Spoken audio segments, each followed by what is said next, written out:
आज की इस वीडियो में जो हम न्यूमेरिकल को सोल्व करने जा रहे हैं वो यूपी बोर्ड में 2023 में पूछा जा चुका है। तो चलिए फिर सोल्व करते हैं आज का अपना ये न्यूमेरिकल। हमें दे रखा है एक उत्तल दर्पण की फोकस दूरी 30 सेंटीमीटर है। दर्पण के सम्मुख 5 सेंटीमीटर लंबी वस्तु दर्पण से 30 सेंटीमीटर दूरी पर रखी है। प्रतिबिंब की स्थिति, आकार एवं प्रकृति ज्ञात कीजिए। चलिए फिर अब करते हैं इसका सॉल्यूशन। बोले तो हल। अब बहुत ध्यान समझो, आपको कैसा दर्पण दे रखा है? सर हमें दे रखा है उत्तल दर्पण। तो आप क्या बनाएंगे सर? किरण आरेख बनाएंगे बेटा। तो किरण आरेख तो हमसे पूछा भी नहीं है जी, आपसे पूछा नहीं है, लेकिन बेटा आपसे बनाना आना चाहिए। पूछो क्यों? क्योंकि इस तरह के क्वेश्चन भी आपके बोर्ड एग्जाम में पूछे गए हैं। जैसे यही क्वेश्चन दे देता और यहाँ पे लिख देता इसका किरण आरेख भी बनाइए। सही है। चलिए, और बेटा किरण आरेख बनाने से ना सवाल अच्छा समझ में आता है, हम आपको सिखाएंगे। चलिए, ये हमारा क्या है? उत्तल दर्पण है, क्योंकि इसका परावर्तक तल कैसा होता है? उभरा हुआ होता है। चलिए, अब ये क्या है सर? इसे कहते हैं मुख्य अक्ष। सही। और ये क्या है बेटा? P बोले तो ध्रुव है। P बोले ध्रुव है। आइए, उत्तल दर्पण की फोकस दूरी किधर होती है? इधर या इधर? बताओ जरा, इधर या इधर? सर दर्पण के पीछे होती है। उत्तल दर्पण की फोकस दूरी कितनी? 30 सेंटीमीटर। तो मान लेते हैं, और दर्पण में दूरी कहां से मापते हैं? मैंने आपको बताया है सर, हम ध्रुव से मापते हैं। तो ध्रुव से लगा लो, यहां से लगा लो, यहां तक की दूरी कितनी है बेटा? 30 सेंटीमीटर। मैं ऐसे लिख दूं? CM? जी सर लिख सकते हो, 30 सेंटीमीटर। ये क्या है? आपकी फोकस दूरी। ये आपका क्या है? मुख्य फोकस है। आई बात समझ में इतनी? चलिए आगे चलें। फिर वो कहता है दर्पण के सम्मुख बोले तो सामने, इधर 5 सेंटीमीटर लंबी वस्तु दर्पण से 30 सेंटीमीटर दूर है। मतलब यहां से ध्रुव से कितनी दूर है? 30 सेंटीमीटर मान लेते हैं हम, यहां पर है। चलो, यहां से लेकर ध्रुव से और यहां तक की दूरी जरा बताना कितनी दे रखी है? सर ये भी आपको 30 सेंटीमीटर दे रखी है। चलिए लिख देते हैं। और वो एक बात और कह रहा है कि जो वस्तु रखी है, वस्तु को क्या बोलते हैं? बिंब, अंग्रेजी में ऑब्जेक्ट कहते हैं। कितनी लंबाई उसकी? 5 सेंटीमीटर। तो बेटे यहां रखी है, ये मान लिया 5 सेंटीमीटर। सही है। लिख दूं? कितनी ऊंचाई है इसकी? 5 सेंटीमीटर। चलिए, इतनी बात समझ में आई? चलो अब इसे बनाएंगे बाद में, पहले अपना क्या करेंगे? इसको हल कर लेते हैं। चलिए, फोकस दूरी F = +30। सर आपने प्लस क्यों ले लिया? बेटे दर्पण से इधर हो तो आप प्लस लोगे, और इधर हो तो माइनस लोगे। मैं इन डिटेल आपको लास्ट वीडियोस में समझा चुका हूं। देखिए, हर वीडियो में बेटा डिटेल में नहीं समझाया जा सकता, वीडियो बहुत लंबी हो जाएगी। आप प्लीज शुरू से वीडियो देखते हुए आए तो आपको ये बात क्लियर हो जाएगी। सही है। जो नए हैं वो भी इतना याद रखें, इधर तो पॉजिटिव, इधर और नेगेटिव, इधर पॉजिटिव, इधर नेगेटिव। चलिए, वस्तु कहां है सर? इधर है। तो बोलो काय में होगी बेटा? काय में होगी सर? नेगेटिव में होगी। तो अब यहां से हम क्या करें? V निकाल सकते हैं। V बोले तो ध्रुव से प्रतिबिंब की दूरी। अब क्या करें? अब बेटा हमें पता है क्या? दर्पण का सूत्र। तो दर्पण के सूत्र से सर क्या होता है? 1/F = 1/V + 1/U। आगे पीछे हो सकते हैं कहीं कहीं की बुक्स में, तो टेंशन लेने की जरूरत नहीं है। इस तरह से लिखिए ब्लैक पेन से और बंद कर दीजिए बॉक्स में। इतनी बात समझ में आई? जी सर। अब हम क्या करें? इसके अंदर बेटा वैल्यूज रख दो, वैल्यूज रख दो। सही रखते हैं। 1/F + 30 रख दिया। 1/V सर हमें ज्ञात करना है, और 1/U हमें क्या करना है? निकालना है। आओ इधर देखो, ध्यान से बेटा, ये है माइनस, ये plus, minus plus minus plus, तो क्या बनेगा? माइनस। शाबाश, क्या बनेगा? माइनस। मैं सर इधर लेकर आता हूं तो ये हो जाएगा +30 1/V। हर कैसे हैं सर? समान है, तो इनका एलसीएम यही आएगा, ऊपर दोनों जोड़ दो। 1 + 1 = 1/V। तो बताओ कितना हुआ बच्चों? सर 2 हो गया और नीचे 30 हो गया, 1/v कितनी बार जाएगा सर 15 बार, तो क्या बना हमारा 1/50 इज इक्वल टू 1/v। सही है, बोलो जी सर। चलिए इसे ऐसे लिख सकता हूं मैं, कैसे लिख सकता हूं, 1/v इज इक्वल टू 1/30। बोलो लिख सकता हूं, प्लस में आ गया बेटा। अब इसे सीधा कर लो, ओ सॉरी 30, अरे सर 15, 30 नहीं 15।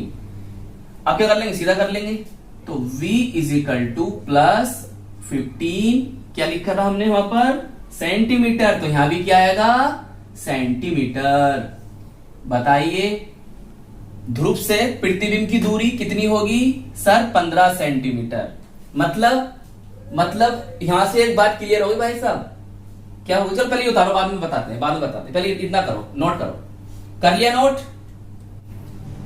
अभी तो बहुत बातें बतानी है आपको इसके अंदर। तो चलिए अब हम निकालते हैं आवर्धन। सर जानते हैं आवर्धन आप, बेटा जानते हो, नहीं जानते sir, m is equal to h dash upon h, प्रतिबिंब की ऊंचाई, ये क्या है प्रतिबिंब की ऊंचाई h डैश, ये क्या है बिंब, बिंब बोले तो वस्तु की ऊंचाई, प्रतिबिंब की ऊंचाई, और ये क्या है वस्तु की ऊंचाई। सही, या एक काम और कर सकते हैं हम, क्या सर v अपॉन यू भी तो लिख सकते हो, ये भी कहां गया, अरे ये हैगा u, कहां गया ये हैगा। चलिए अब यहां से हम क्या करेंगे सर, यहां से बेटा हम प्रतिबिंब, जो हमारा बिंब बनाना, बिंब प्रतिबिंब मैं लिख दूं, चलो आप भूलोगे नहीं, प्रति कहां है आपका प्रतिबिंब, ये है प्रतिबिंब की ऊंचाई। यहां इन्हें पूछा क्या आकार, तो आकार मतलब ऊंचाई समझ लो, आकार लिख दूं, चलो दोनों लिख देता हूं, ऊंचाई और ब्रैकेट में लिख दो आकार। सही है, चलो इसकी वैल्यू पता है सर, इसकी वैल्यू तो हमें निकालनी है ना, इसकी वैल्यू नहीं पता, h की वैल्यू पता है, कितना ऊंचा है बेटा 5 सेंटीमीटर, 5 लिख दिया। v सर अभी आया था हमारा कितना, अरे कहां चला गया, बार बार खो जाता, 15, ये 15 आ गया। u सर -30, क्या करें सर अब इसका हम, देखो अच्छा एक काम करते हैं, h dash is equal to, मैं इसे इधर ले जाऊं, 2 नहीं है 5 आ गया अपॉन -30। देखो भाई 15 कम 15 दूनी 30, 2 से जब से काटो कितनी बार, 2 दूनी 4, तो बचा कितना 1, तो 2 पंजे 10, तो h डैश बराबर कितना आ गया 2.5 plus plus plus plus plus लगाना सेंटीमीटर। सही है, क्योंकि बेटे जो ऊंचाई होगी वो काय में होगी, माइनस में थोड़ी ना होगी, ऊंचाई तो प्लस में ही होगी। चलो फिर दूसरी बात ये भी है कि मुख्य अक्ष से ऊपर हो गया, मुख्य अक्ष के ऊपर, अगर मुख्य अक्ष के ऊपर बनता है तो क्या बनोगे प्लस, मुख्य अक्ष के ऊपर प्लस, मुख्य अक्ष के नीचे नेगेटिव, ये बात याद रखना।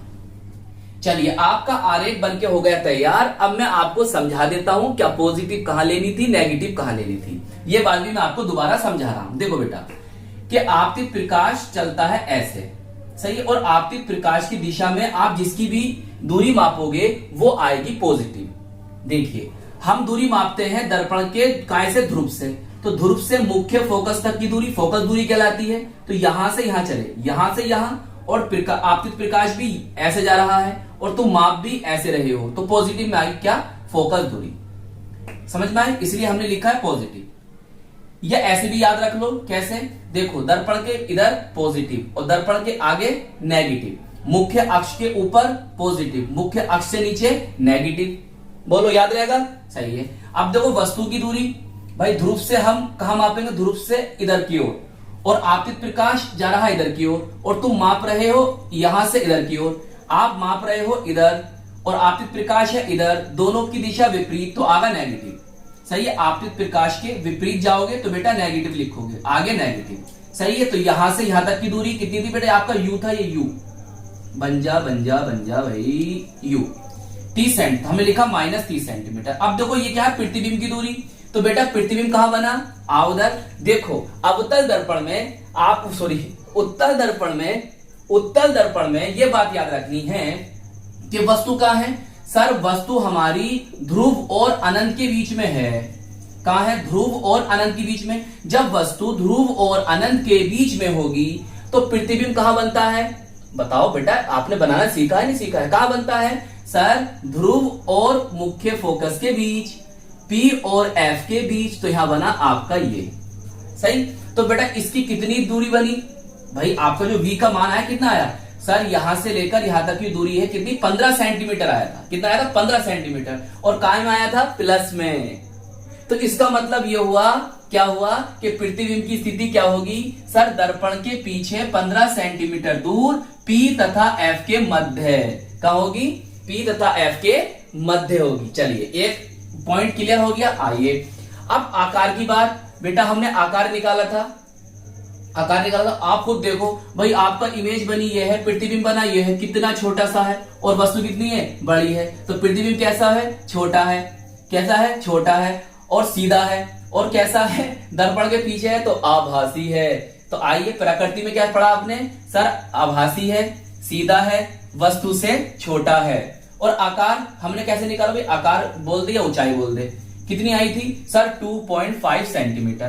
प्लस क्यों आई थी? मैंने आपको बताया मुख्य अक्ष से ऊपर प्लस, मुख्य अक्ष से नीचे नेगेटिव, इसलिए वो प्लस आई थी। समझे? वहां पर नेगेटिव साइन जरूर था मगर नेगेटिव मत लिखना, प्लस ही लिखना, क्योंकि मुख्य अक्ष से ऊपर है आपका प्रतिबिंब। तो इसलिए काय में आएगी? पॉजिटिव में आएगी। बताओ सब बात क्लियर हो गई? ये भी बना लेना है आपको। न्यूमेरिकल उतार लिया, नोट कर लिया? बताइए न्यूमेरिकल समझ में आया? चलिए अब इस न्यूमेरिकल को आप खुद से सॉल्व करेंगे। हो जाएगा सॉल्व, इसी की तरह करना है। तो आई होप ये न्यूमेरिकल आपको अच्छी तरह से समझ में आ गया होगा। और बेटा अपना ख्याल रखिएगा, खूब मेहनत से पढ़ाई करते रहिएगा और हम मिलेंगे आपको इसकी नेक्स्ट वीडियो में।